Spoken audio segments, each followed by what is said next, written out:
Здравейте и добре дошли отново в моя канал. Днес ще говорим за 5 изречения, които ще чуете на интервю за работа и които могат да бъдат сериозен предупредителен сигнал. Ще ви ги декодирам едно по едно, защото за тях често стои нещо, което не казват директно.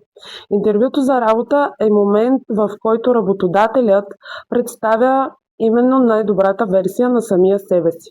Ако дори тогава чуете определени фрази, представете си какво остава скрито след като подпишете самия договор. Днес ще разгледаме 5 от най-честите изречения, които звучат безобидно на практика, дори приятелски, но всъщност могат да бъдат предупредителен сигнал. Номер 1 е: тук сме като едно голямо семейство.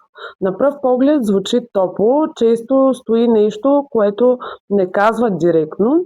Да приемете извънреден труд без заплащане, защото семейството си помага. Да не искате точен договор, защото тук не работим формално. Или да толерирате лошо отношение, защото семейството не се напуска лесно. Истинското професионално отношение не се нуждае от метафора за семейство. То се доказва с ясен договор, точни часове и коректно заплащане. Номер 2. Тук няма стриктно работно време. Важен е резултатът. Звучи като гъвкавост и доверие, често означава обаче точно обратното, че ще работите извън обявените часове, без да се брои като извънреден труд, защото нямаме стриктно работно време. Гъвкавостта е чудесна, когато обаче е двупосочна. Ако работодателят очаква да сте на разположение вечер или през уикенда, той трябва да ви позволи същата гъвкавост в замяна, разбира се. Не е само едностранно да иска повече часове без компенсация. Номер 3. Всички тук минават през период на доказване. Това изречение подготвя почвата за изпитателен срок, изпълнен с необосновани изисквания, извънреден труд без заплащане или откровено лошо отношение, с обяснението, че трябва да го изтърпите, за да ви приемат един вид. Изпитателният срок е законова възможност работодателят да прецени дали сте подходящи за дадената позиция. Не е оправдание да ви третира различно от закона. И номер 4. Заплатата е по договаряне. Зависи от резултатите ви. Ако чуете това, звучи мотивиращо, но често означава, че от самото начало няма ясна структура на заплащане. А неясна структура е перфектна почва за манипулация по-късно, когато поискате конкретна сума и чуете: нека видим резултатите ви първо. Конкретен работодател обикновено знае предварително каква заплата предлага за позицията.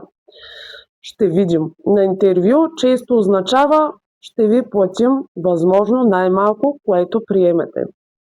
Номер 5. Тук няма нужда от синдикат. Няма нужда да четете толкова договора. Това е един от най-сериозните предупредителни сигнали. Всяко нежелание работодателят да отговори на въпроси за договора или директно обезкуражаване да се информирате за правата си е сигнал, че знае, че нещо в условията не издържа на детайлен преглед. Конкретен работодател обикновено не се притеснява служителят му да чете внимателно договора, напротив, насърчава го. Никое от тези изречения само по себе си не означава автоматично, че работодателят е лош. Но когато чуете повече от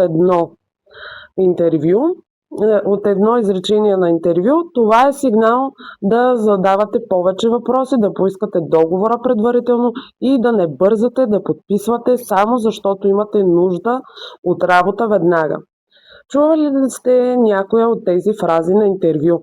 Кое от 5 изречения ви звучи най-познато? Пишете ми и споделете долу в коментар. Абонирайте се, за да не пропуснете следващото видео.